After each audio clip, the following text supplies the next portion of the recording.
If this microphone is on, I think so. It's an honor to be part of this lecture series. Thank you very much for inviting me, and thank you everyone for coming.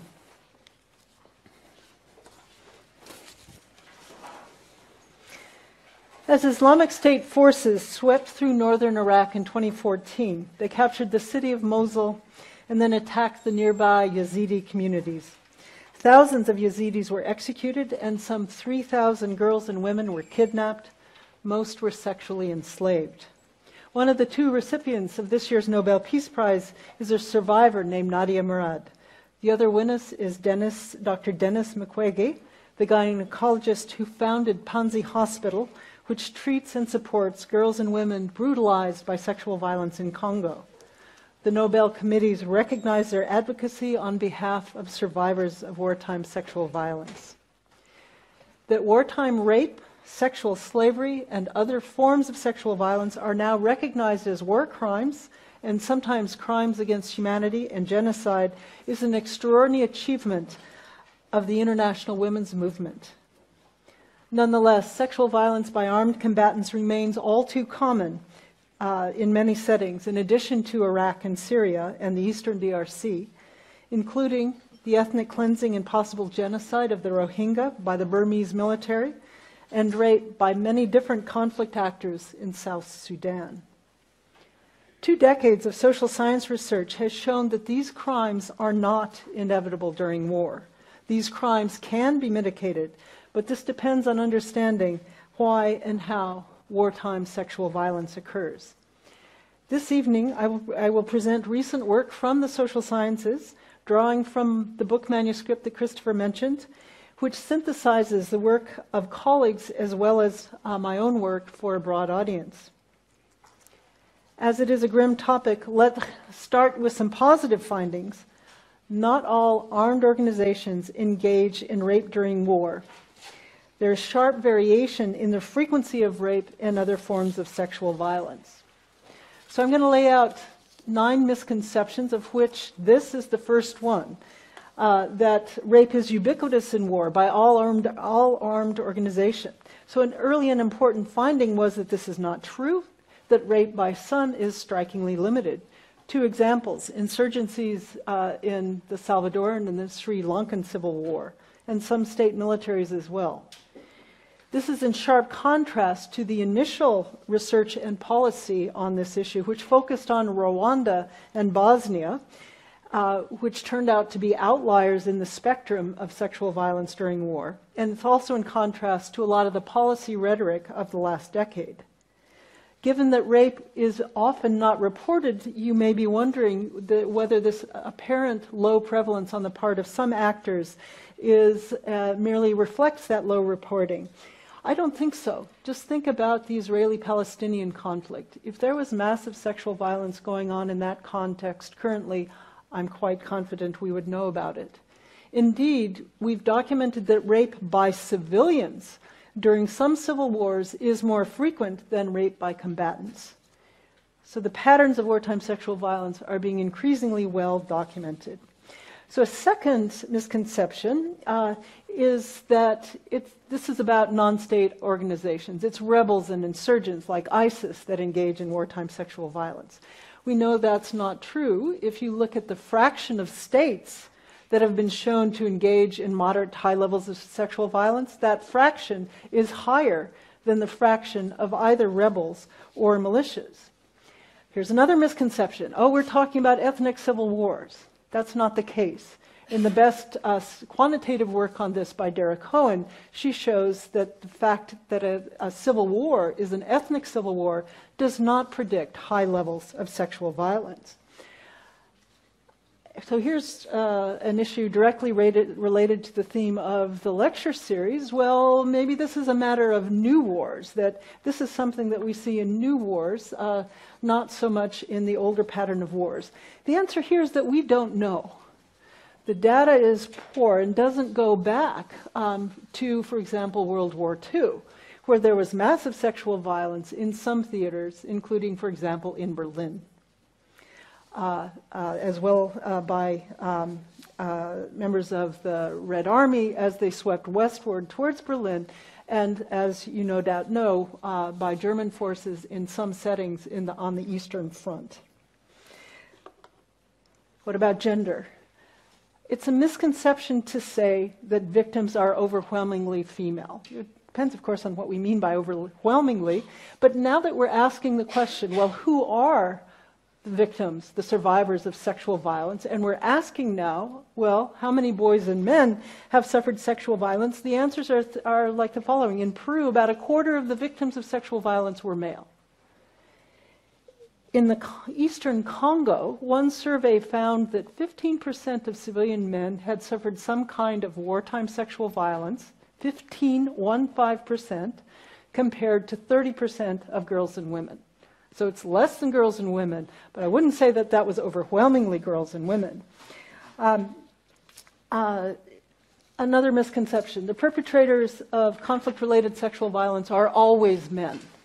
Again, now that we're asking the question, on the part of organizations that do engage in high levels of rape in civilians, sometimes, not always, female combatants are part of that pattern. Think of some of the images of Abu Ghraib and the abuse, which included sexual abuse, of prisoners held by the U.S. military. Among them were some female military police. It's also been shown for the Eastern DRC, again, among the perpetrators of sexual violence in that context, usually against other women, so participating in gang rape in some form, holding the victim down and so on. Among the perpetrators are women. This is a theme of an older literature, that given the opportunity, men will rape. That's not true. We have many examples of armed organizations that have a lot of contact with civilian girls and women. And many, indeed most men, do not engage in rape, despite the fact that they have the opportunity. So a more sophisticated idea here is that what we see during wartime is an amplification or a continuation of what we see during peacetime. We have patriarchal social relations in peacetime, which allows sexual violence against some girls and women, and what we see during war is an amplification of that pattern. Well, sometimes that's true. In some conflict theaters, that is exactly what we see. However, it's not the case in other conflict theaters, or at least by some armed organizations in those theaters, on whose part what we see is an innovation. Often that innovation is towards much more brutal kinds of sexual violence. So the incidence of gang rape, the fraction of gang rape among rape in conflict theaters by organizations that do engage in a lot of rape is very much higher than the fraction of rapes that are gang rapes by multiple perpetrators during peacetime. On the other hand, sometimes the innovation takes the form of much lower levels of sexual violence. So in some corners of some wars that are governed by armed organizations that strictly prohibit their combatants from engaging in sexual abuse of civilians, they may also effectively prohibit husbands from abusing their wives, for example. So the incident actually goes down. And then finally, this is a particular theme of tonight's lecture. When an armed organization does engage in frequent rape, it is a strategy of war. Indeed, sometimes it is. But what I hope to persuade you is that that's not always the case, that frequent rape ipso facto means a policy of war. So let me just lay out very briefly some contrasting cases. On the part of the Rwandan Hutu forces and the Bosnian Serb forces, the prevalence of sexual violence in various forms was indeed extremely high. It was targeted ethnically, and it was quite ubiquitous across many different kinds of forces. That's in sharp contrast to the Salvadoran insurgency that I already mentioned, which engaged in very little rape of civilians. And indeed, though it engaged in a bit at the beginning of the war, it went down very rapidly. I'll come back to that.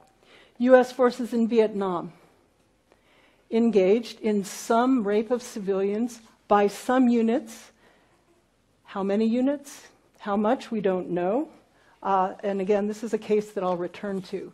The Islamic State, I already mentioned. It's most infamous for the sexual slavery of the Yazidis. I'll come back to that. Less well known is sexual torture on the part of the Syrian government.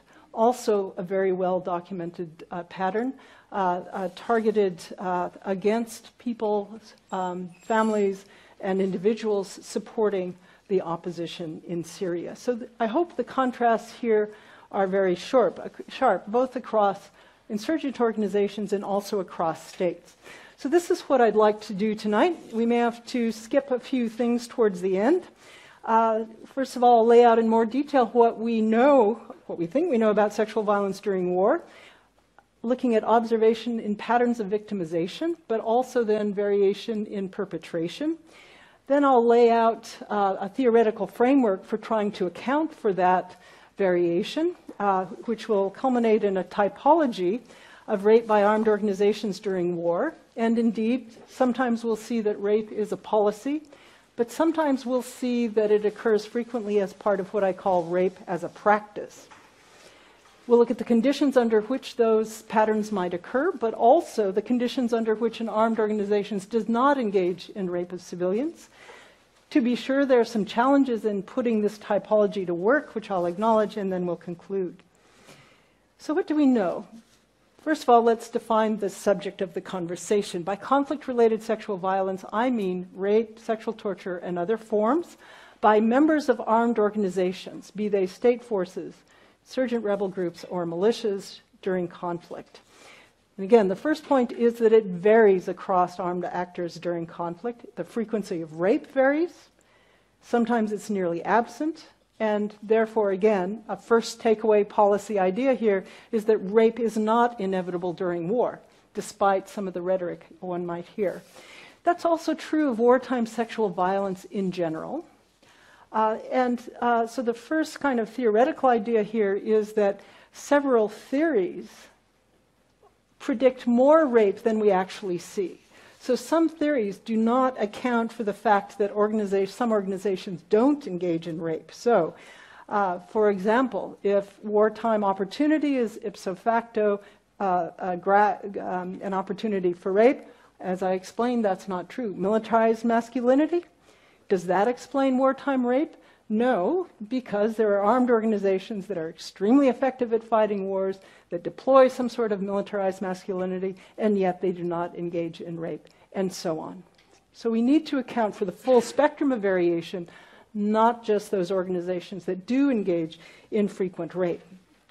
Okay, this is a fact that is laden with theoretical significance, documented by Derek Cohen at Harvard. On the part of armed organizations that do engage in a lot of rape, okay, not all organizations, but those that do engage in a lot of rape, where in civil wars where at least one actor engages in a lot of rape, stating it more precisely, in 38% of those civil wars, 38%, the pattern is extremely asymmetric. So one armed organization engages in moderate to high levels of rape and the other does not. And that pattern is sustained across the conflict. Why is that laden with theoretical implications? Well, the first is conceptual. It says the unit of analysis should be the armed organization, not the conflict. And two, society-wide ideas cannot account for that sharp asymmetry. So, for example, patriarchy in that society cannot account for the absence of rape by one organization as well as the presence of rape by the other. So what's key here then are the institutions and norms within the armed organizations, particularly, of course, those inculcating norms about gender and hierarchies of gender, which then raises the questions under what conditions is wartime rape a reflection, meaning on a continuum or an amplification of peacetime patterns, and under what conditions is it an innovation, a break with peacetime patterns? Okay, more variation in the form or the type of sexual violence. So by repertoire of violence, on the part of an organization, what I mean is, of all the possible forms of violence, what are the forms of violence that this organization regularly deploys? So the possible forms of sexual violence are, of course, rape, but also sexual slavery, forced prostitution, forced pregnancies, forced sterilization, sexual mutilation, and sexual torture. That's basically the ICC's definition, amplified slightly. Now, this is important for a couple of reasons. One is the causal mechanisms underlying these different forms may vary. So what leads an armed organization to engage in forced abortion, for example, often of its own combatants, is very different from what leads it to engage in rape of civilians during operations, for example. So right now I'm working on a paper with some colleagues disaggregating sexual violence into these different forms, and what we're seeing is that, yes, indeed, it does vary a lot across organizations. Okay, variation in targeting as well. So, yes, sometimes members of an armed organization that do engage in, for example, rape, target particular groups, an ethnic group. Some of the examples I've mentioned already, that's the case. But it may be politically targeted, members of the political opposition. Or it may be targeted on some other grounds. As I already mentioned, some organizations also target men and boys, and some organizations target gender and sexual minorities. This is the cutting edge of this research, by the way. So it's been documented in the case of Colombia by a very active group of historians in social sciences. We're only now beginning to ask the question in other settings. So notice what this means is that this targeting is collective. By that I mean it's targeting based on somebody's identity. So it's not selective based on their behavior, nor is it indiscriminate, meaning just anybody might be targeted. It's based on somebody's social identity. So if we can combine these things into a particular way which captures what an armed organization's pattern of violence is, the forms, and against what social groups and with what frequency, by laying it out as a matrix. So this is work with my Colombian co-author Francisco Gutierrez Saní.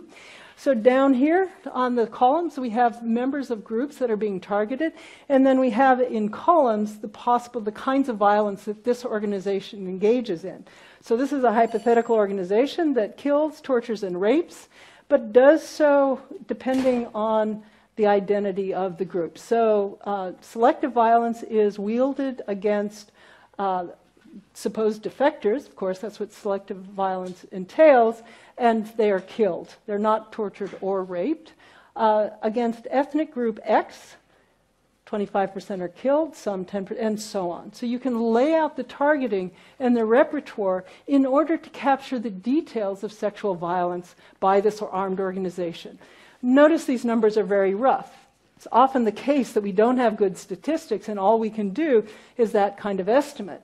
So, but why it's important is that the repertoire and the targeting are often better known than the frequency itself. Okay. Here is such a matrix for the Islamic State. We have disaggregated here different social groups that it targets, and across here we have different forms of violence, including up here sexual slavery, forced marriage, child marriage, and rape outside of those categories. And so some interesting features here are, for example, sexual slavery against Sunni Muslims is totally prohibited. Sexual slavery against people of the book is occasional, it does occur. Against so-called polytheists, including most prominently the Yazidi, is widespread. So by filling out this matrix, we have to ask ourselves particular questions about who is targeted and who is not. I'll come back to the Islamic State later. So one first takeaway here is that it's not the case that armed organizations engage in all bad things, everything, against all social groups, and then other armed organizations engage in restraint. In fact, it's quite a much more mixed pattern across armed organizations once we start laying it out this way. Now, where repertoires are broad, one can ask, well, what is the variation in whether, in the sense, or covariation in the sense whether different forms occur together? And what we know about sexual violence here, and again, this is this work that I mentioned a minute ago, is that some armed organizations, yes, they engage in rape during operations, they're carrying out massacres, and they're also engaging in rape, whereas others don't rape in that context, but they rape in the context of territorial control and occupation, not in the context of massacres. That's just an example of covariation. So my point here is that covariation varies a lot across armed organizations. So that's about patterns of sexual violence. What about patterns in perpetration? That was patterns of victimization. Now we're going to turn to perpetration. Okay. When an armed organization does engage in frequent rape, what can we say about it? Well, again, a heads up, the literature sometimes assumes because it's frequent, it must be a strategy. I'm questioning that. What we do know is that very often it's carried out by multiple perpetrators. Much more often do we see gang rape during war on the part of these organizations. And as I mentioned before, girls and women among the combatants may participate. Now, organizations do this for distinct reasons. Sometimes, yes, it is policy on the part of the organization. What I mean by policy is that the organization has purposefully adopted that form, let's say rape against some particular organization, purposefully adopted it in pursuit of organizational objectives.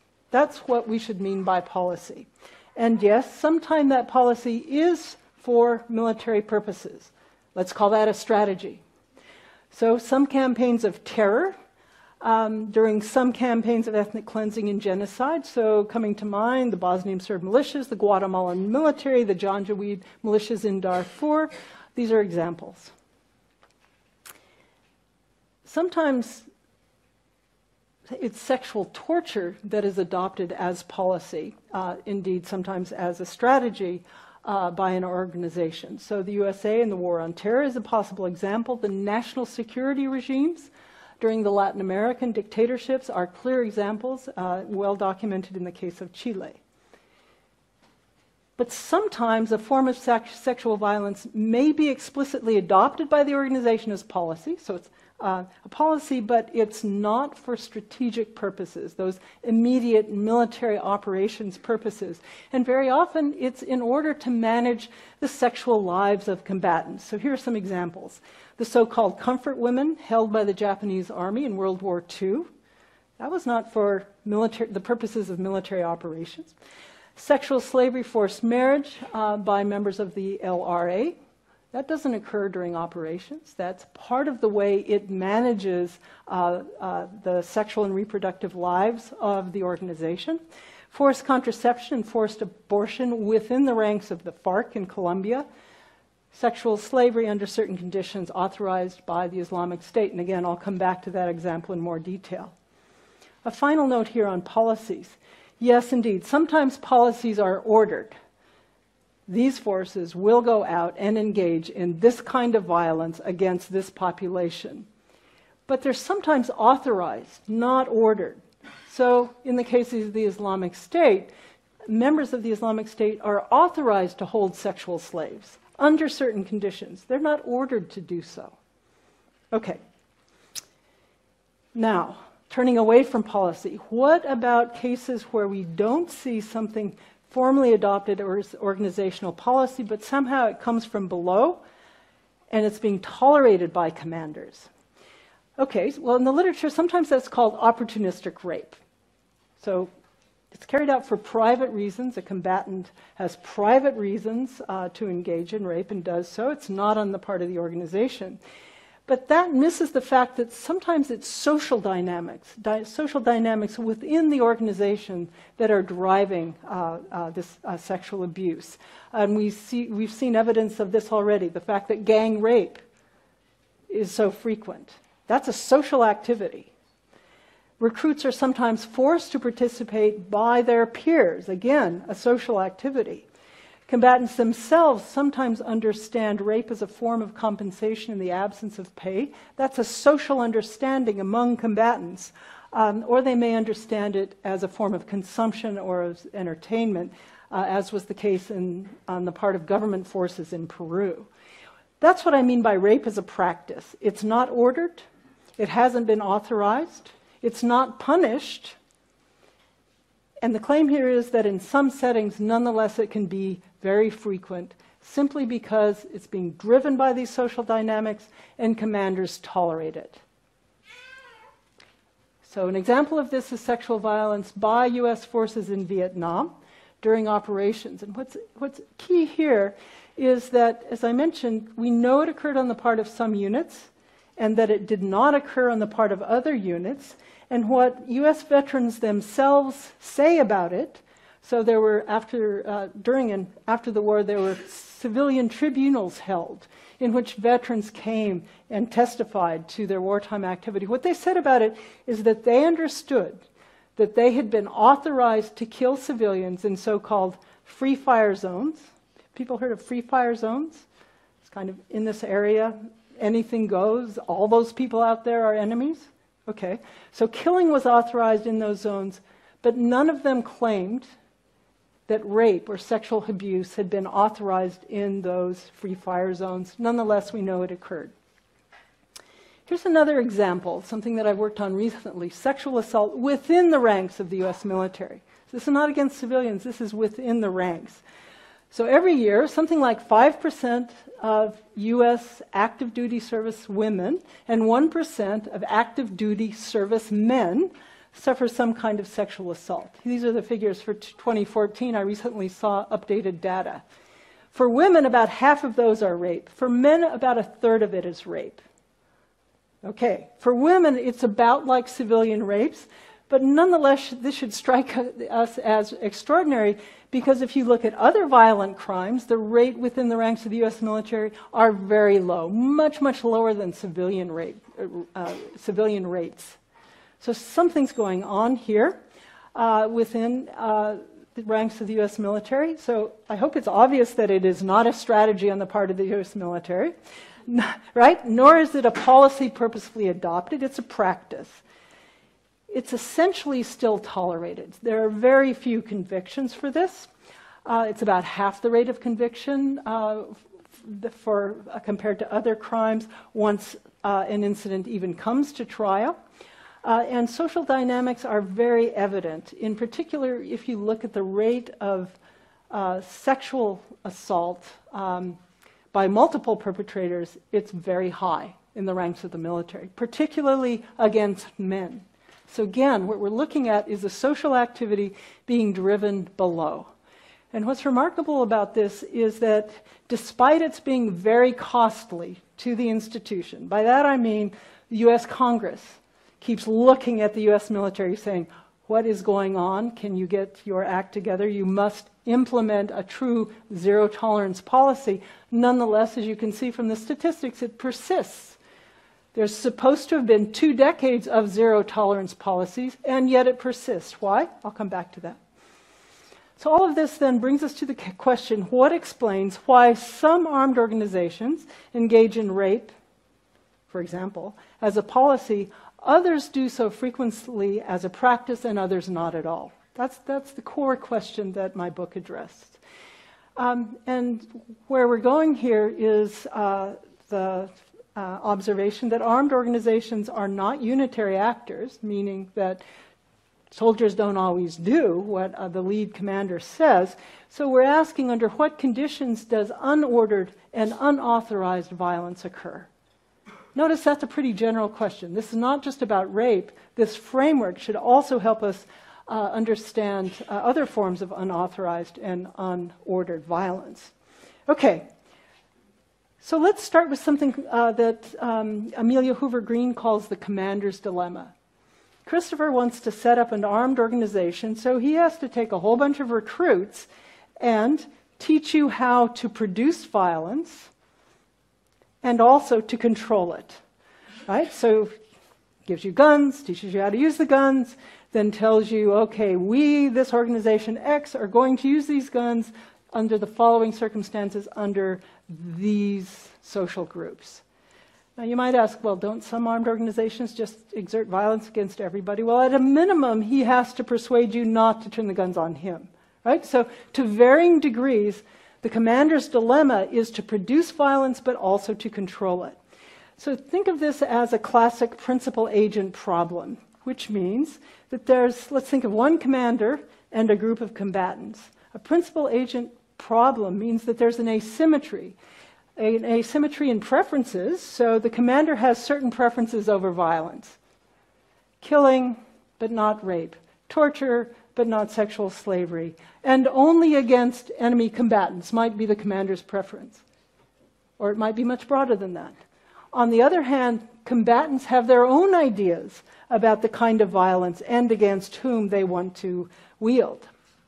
And combatants may prefer to produce more or less violence than what the commander wants. We shouldn't assume anything about that. Second, there's an asymmetry in information.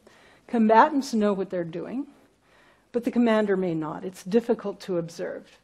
So, just as in a firm, right, the supervisor of some production line has certain preferences about the pace and quality of work, and the factory workers have their own preferences about the pace and quality of work.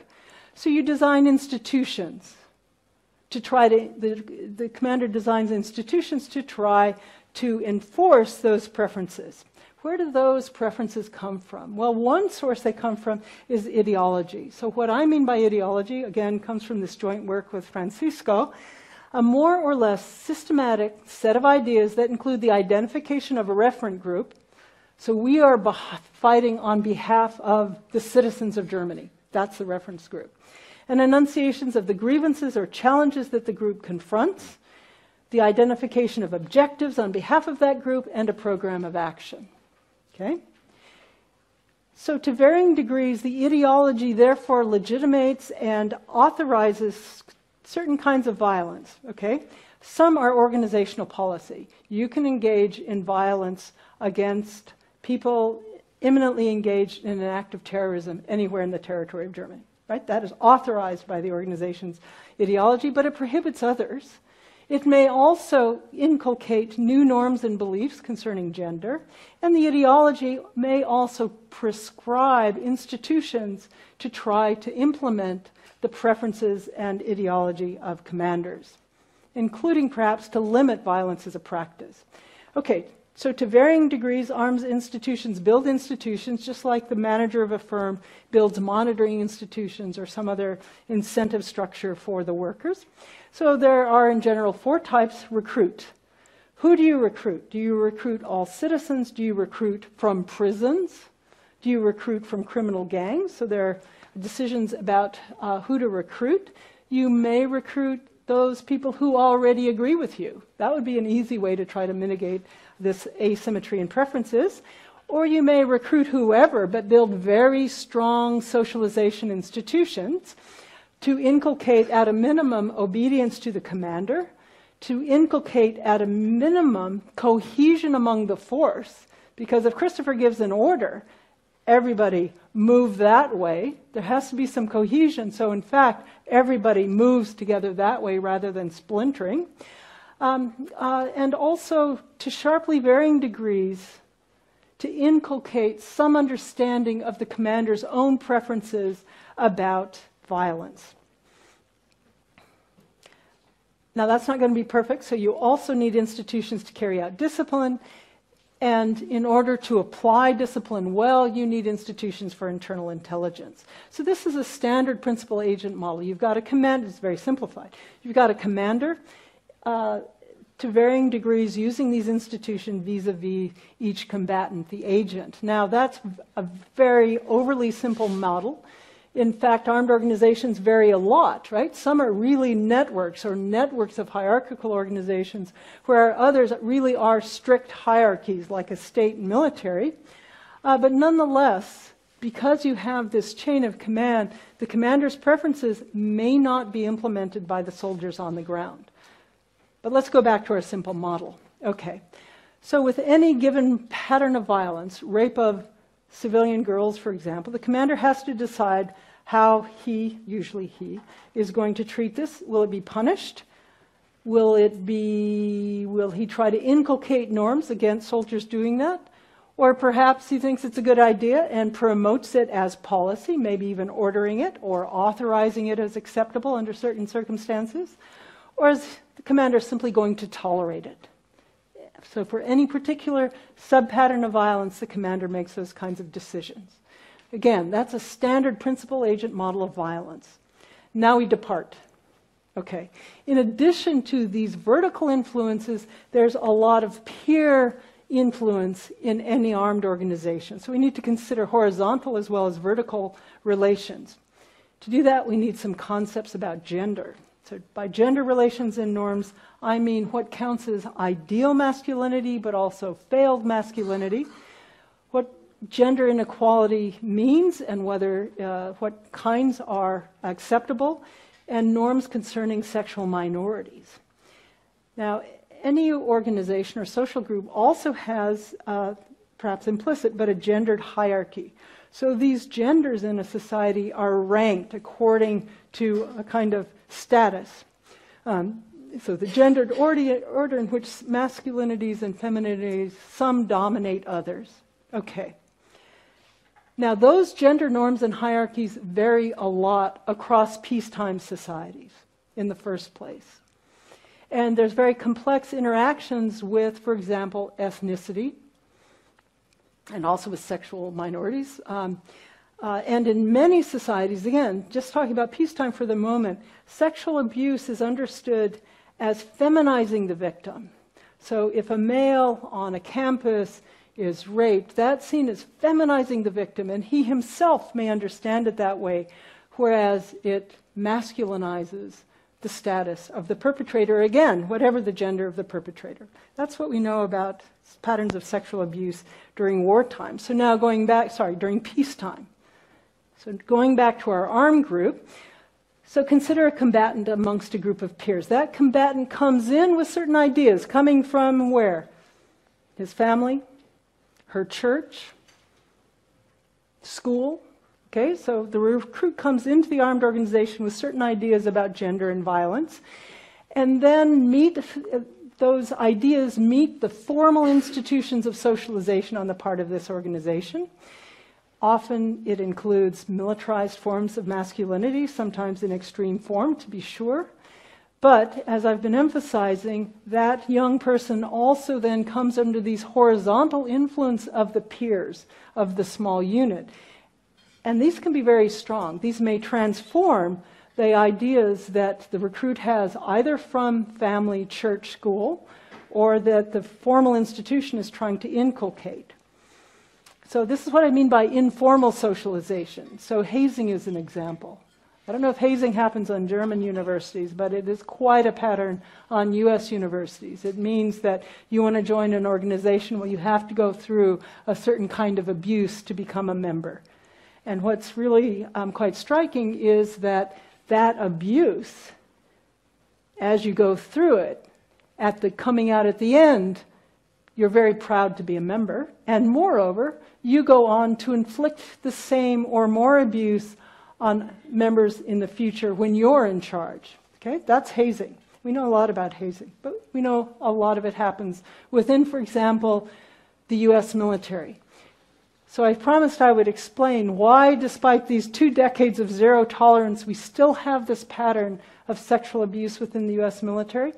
Well, it's because these informal norms, these horizontal norms within some units is so strong that it outweighs the formal socialization against sexual abuse on the part of the chain of command. Okay, so in addition to this, we have to add these horizontal influences. Now put this unit out during wartime. What happens if this unit sees a lot of combat? Well, this has been well studied on the part of, for example, units during World War II. And what we know is that units that see a lot of combat, meaning that we go out into war, and not only do I see you all engaging in violence, perhaps against civilians, but I may engage in violence against civilians, and I may see some of you be killed or hurt grievously, right? So what happens? We know that the tendency is for my own preferences and the pattern on the part of the small unit for the repertoire to get wider and the targeting to get wider and the frequency to go up. Okay, so the longer units are deployed, unless they're under very strong socialization and very strong discipline, they tend to become more abusive of civilians. So that means that the norms about appropriate kinds of violence, including sexual aggression, continue to change. So we can just putting this in a little more dynamically, in comes our recruit with some original preferences, meets the formal socialization of the organization, suffers maybe some hazing on the part of peers, and that changes. If it's really a strong process, it may transform the preferences. Then this unit goes out into combat, and to be sure, there's still the commander's orders, positive and negative incentives, as well as ongoing formal socialization, but there are also these small group social dynamics leading to, again, transformations of preferences. So this is, if these are particularly intense, what we see is the endogenous transformation of preferences about a pattern of violence over the course of a war. Okay, putting this together then, we come to the following typology. The commander has a certain stance towards rape. I'll talk a little bit more where this might come from. I mentioned one, ideology, such that towards rape in particular, the commander says, okay, I think this is a good idea. I think it's going to help the organization in some way, so I'm going to promote rape against some populations as organizational policy. Or the commander might say, this is really a bad idea. How am I going to govern this area if my soldiers are raping civilians? So the commander may say, I'm going to invest the resources to actually effectively prohibit my organization engaging in this. Or the commander may say, and just tolerate it, right? Okay, on the part of the combatant, yes, might have a private preference for rape. It's more often the case, though, that this is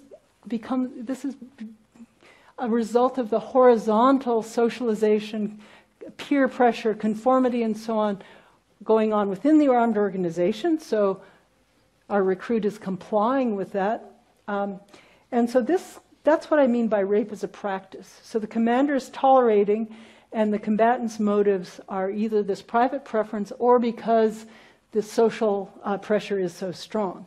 Now, to be sure, this is a social science category, not a legal one. I'll come back to legal issues at the end of the talk. So putting that together, then, we can make some claims, then, about the conditions under which we might see these different forms, and in particular, the frequency of rape as a practice will vary, but it can be quite high in some contexts. Rape is a strategy for military purposes. We see that during some, but not all, campaigns of ethnicity and genocide, and so on. Okay. All of which raises the questions, under what conditions does an armed organization adopt an ideology and institutions such that rape is absent? There may be a few incidences, but by and large it's absent. It adopts it as a policy towards some social groups, or rape occurs as a practice. So let's start with rape as a practice. Assume the organization prohibits rape, does not order, authorize, or institutionalize it, and its institutions are not perfectly efficient. Then the result is that rape may emerge as a frequent practice if two conditions are met. Combatants are willing to engage in rape. By willing, I don't mean that each person who participates has a private preference for rape, but it may be out of conformity to what others in the unit are doing, and the commander tolerates rape. So why would you have conditions such that combatants are willing to rape? Well, one idea is that recruits come from a society in which there's already a lot of rape against certain populations. Okay? So these recruits then share the gendered norms and the hierarchy of the society. This is, I think, the case where we can say that this pattern of sexual violence on the part of this organization is on a continuum with that society's pattern of sexual violence. Okay. Or it may be not matching all of societies, it may be some criminal subculture. Or it may be the case that the recruits are being socialized by the peers into new gender norms and hierarchies, so there's a break with society. So there's a rupture with that peacetime gender norms and hierarchy, and it occurs under this pressure to conform.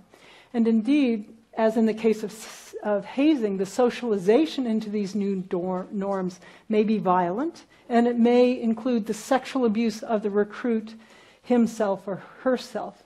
A third pathway is because the recruits are socialized by some rogue commander. So we know that some commanders in the U.S. military are themselves abusers of combatants under their command. If you are a member of a unit and your own commander is abusing certain members of the unit, you may learn that that's okay. That's what I mean by this third pathway. So in these last two cases, the idea here is this recruit may become socialized into actually holding these new gendered norms and hierarchies. And if it's strong enough, may even privately come to prefer that form of sexual relations. So why would a commander tolerate rape by people under the command? Well, again, the commander himself, or very occasionally herself, may be somebody who engages in sexual violence. Or more generally, the commander, kind of thinking about this, perceives that the net costs of really doing something about this are too high. Now, why that might be? It might be that the commander is weak. So if I'm a commander of all of you, and I'm not a very good commander, and I'm really not sure if I order all of you to go that way into combat, whether you're going to go. So I have scarce resources, command resources. I may decide not to waste it on trying to get you not to engage in sexual abuse. So that's one pattern. The commander himself is weak. A second pattern is that the commander could, but won't actually do anything about it. Now, why might that happen? Well, it may be that if I was going to do something about it, I would actually have to target this unit over here that engages in sexual abuse of civilians. That may be, in terms of combat, my best unit. And in terms of my record going forward, I need that unit so that I have a good record of achievement in combat and so on. So it may entail disciplining subordinates that, in a way that would be costly to myself. So in general, and I would have to weigh that against the costs of allowing that subunit to continue to abuse civilians. Well, how do I weigh that cost? Well, this is where gendered norms come in. This unit is abusing, let's say, civilian girls and women. Maybe I don't see that as something very serious, right? I'm very patriarchal mindset, girls and women, particularly girls and women, say, of that ethnicity or that religion or that nationality. Maybe I simply don't count the suffering of that group as being very serious. Or maybe they're targeting sexual minorities and gender minorities, and maybe I don't think that's very serious either, right? So this is where gender norms on the part of the commander come in.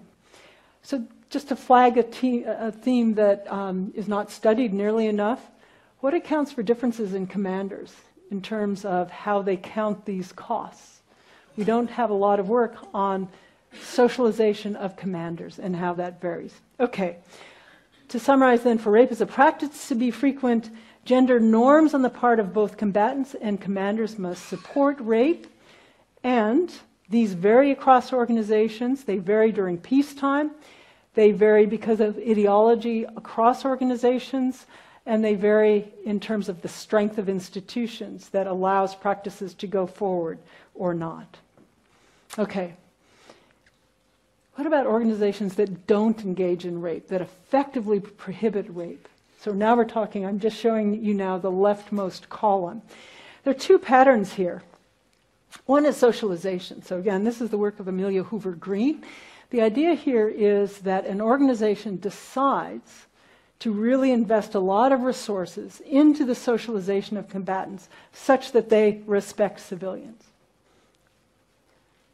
So she did her work comparing, or at least the work in her dissertation, comparing the kinds of socialization about abuse of civilians within the ranks of the FMLN, the insurgent organization, comparing that to the Salvadoran military, which was very abusive of civilians, including rape and sexual torture, and found huge differences.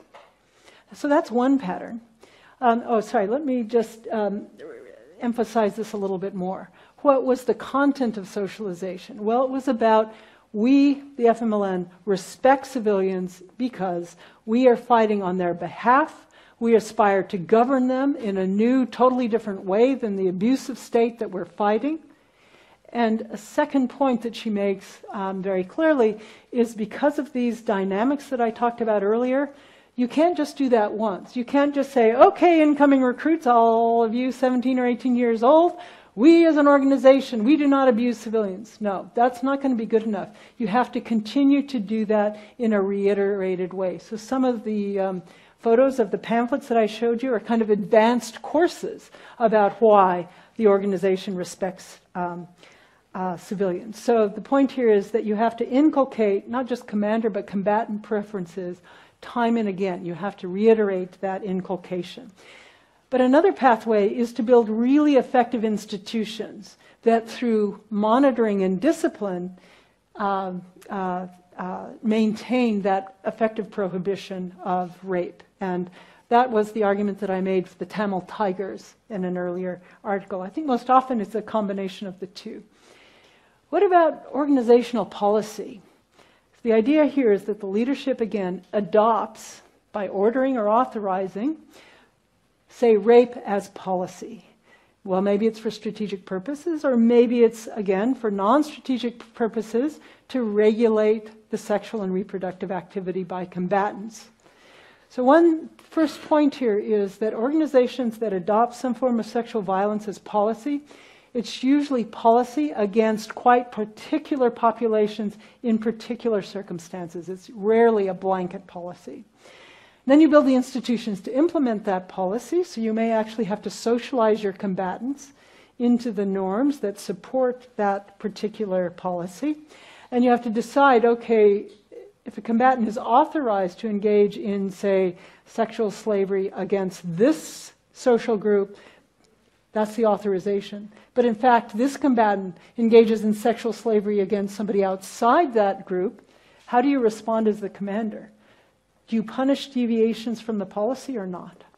Okay, so this brings us to the Islamic State.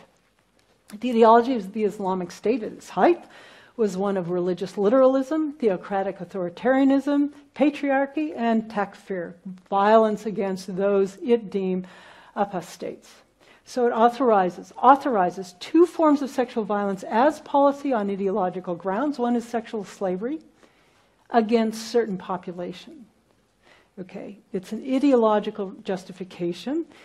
It sees itself as reenacting the early caliphate and eliminating the temptation of adultery. So this is, if you read the justifications for sexual slavery, it is about preserving the combatants' purity against the combatants engaging in adultery, which is seen as a horrible thing for the combatant.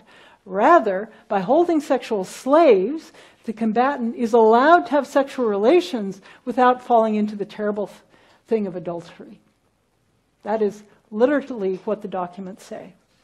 Okay, so the rules also decline certain classes, certain social groups for enslavement, principally the Yazidi girls and women.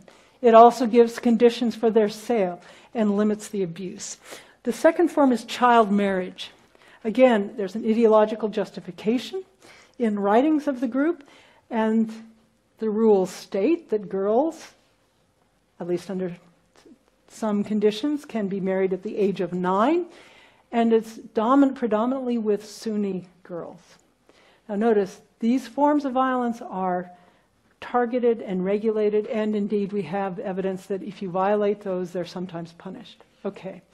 In addition, there's rape outside of slavery and forced marriage as a practice in Afghanistan. We have not documented this at any kind of level in Iraq and Syria. The Islamic State prohibits rape of Sunni Muslims. We see it punished in Iraq and Syria, but in Afghanistan we see it tolerated. So that suggests that it's a practice. The evidence about forced marriage of Sunni women not girls, is that a policy or a practice? We know it happens. We think the evidence is ambiguous. Okay, wrapping up now. The challenges of applying this typology. Okay, it depends on combatant motives. That's a hard thing to establish. That's true of any work on political violence. It's challenging to determine whether a particular pattern is a policy or a practice. Here are some hints. Obviously, if it's ordered, regulated, authorized, institutionalized, it's a policy. If it's punished consistently, then it occurs as opportunistic. If neither, then it's a practice. If it has a sustained occurrence in the presence of a commander, then it's either a policy or a practice, and so on. So you can kind of disaggregate what different patterns would mean. Now, to be sure, there are some gray areas between practice and policy. So, for example, there may be strategic ambiguity on the part of the organization. The organization, in fact, has adopted some form of violence as a policy, but does so with strategic ambiguity, so it can't be imputed to commanders. Policy may be clandestine. It may change over time. Moreover, that simple model is inadequate, right? It's rare that you just have one commander and a bunch of combatants.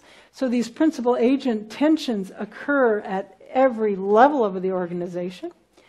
And of course, I've laid this out in a pretty static way, and indeed they are dynamic and evolve over time. I've talked about endogenous preferences. What I haven't talked about is the way that these patterns of violence intersect with what other armed organizations are doing on the ground. So yes, it's challenging, but my claim here is that despite these challenges, having stronger concepts and stronger theory tells us what to ask and on what to gather data and why. Okay, to conclude. Sexual violence varies across armed organizations. Rape can be frequent without being a strategy or a policy. Sometimes it's a practice. Depends on certain gendered norms being held. Sometimes it's a policy but not a strategy. It's engaged in for other reasons. And here's this last point here is to suggest that so much of the research is on rape, but I want to suggest that other forms of sexual violence are often policies on the part of the organization. Sexual torture, forced abortion are two examples, and we need more research on that. What are the policy implications? The first takeaway is rape is not inevitable during war. And if that's true, if an organization wants to do something about it, it can. That means we have more grounds to hold accountable those organizations that don't bother to do something about it. International prosecution, of course, is important. It signals to the world that rape of civilians is a crime as well as an injustice. So there are some takeaways for prosecutors from this work. And I think I'll go on. I can come back to that if people are curious. And it also has implications for other forms of policy beyond prosecution, which can be slow, costly, and maybe ineffective. How about addressing rape during war, not waiting until wars end so that you can prosecute? Well, idea number one would be to end war, right? You want to end rape during war? How about ending war? Number two, learn from organizations that don't engage in rape, right? How do they do it? Why do they do it? Part of the work of the book is to do exactly that, building on Amelia Hoover Green's work. Learn from patterns in peacetime settings where rape or sexual abuse occurs as a practice. What works on university campuses? What works among youth gangs, for example, to end sexual abuse? If you're trying to do this, then you should tailor your intervention to the organization's pattern of sexual abuse and the reasons why it does it. There are certain high-risk settings that one should be aware of. So, for example, forcible recruitment. Or if you have an army that loots civilian homes, then maybe it rapes civilians as well, and so on.